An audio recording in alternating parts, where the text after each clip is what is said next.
Okay, welcome to the Natural Fitness YouTube channel. Today's video is going to be on foam rolling 101, or a term that I've adopted from Rock Tape, which is instrument assisted soft tissue mobilization. Basically what that means is using different tools to increase mobility in the soft tissue. Where I've gone a step further is increasing sensory in that area as well. So we can use the stick, we can use a lacrosse ball, I use the foam rollers, all these tools to increase sensory, to try to improve the mobilization of soft tissue, as well as just increase your awareness of the tissue.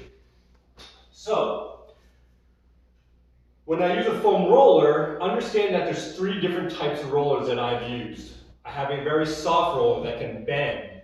I have a medium firmness, and we have the hard firmness of the foam roller. Each roller can be used depending on your threshold, your tolerance for discomfort, depending on how sore an area is. You can use a softer roller if things are really sensitive. So if you've done foam rolling in the past and you're like, wow, that really hurts, try the softer roller.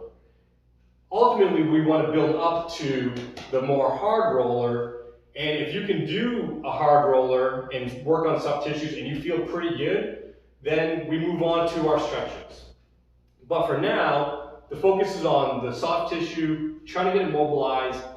Basic guidelines for foam rolling: I do this before I work out, before I stretch. It's usually the first thing I do to kind of wake up the tissue and again, try to increase range of motion.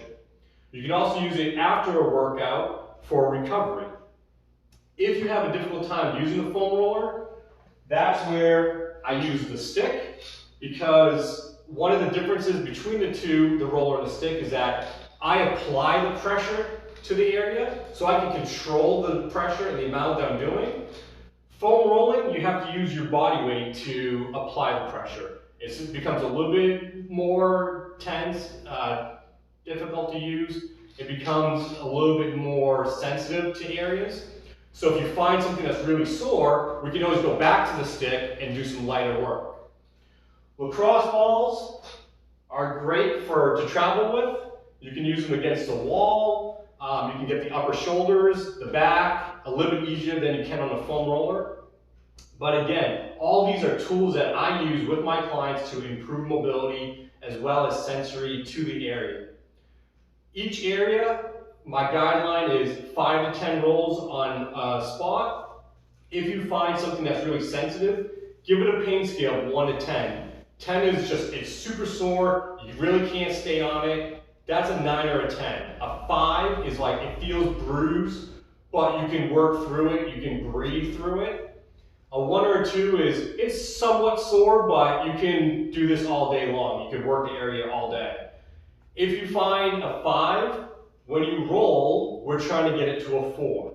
So we might not drop 3 or 4 numbers in one session, but the idea is to work on getting the tissue to reduce in soreness and tenderness. So try to get a 5 to a 4, a 10 to a 7. If you can't, after maybe 5 or 10 rolls, after 20, 30 seconds of working in that spot, move on. And then just kind of record it, write it down, make a note of how it feels, and then you can retest it the next day and see if it's any better or worse. So that's foam rolling 101. I'm going to check out other videos for different techniques on different areas that I'll demonstrate with the foam roller and the stick. And thank you for watching this, and good luck.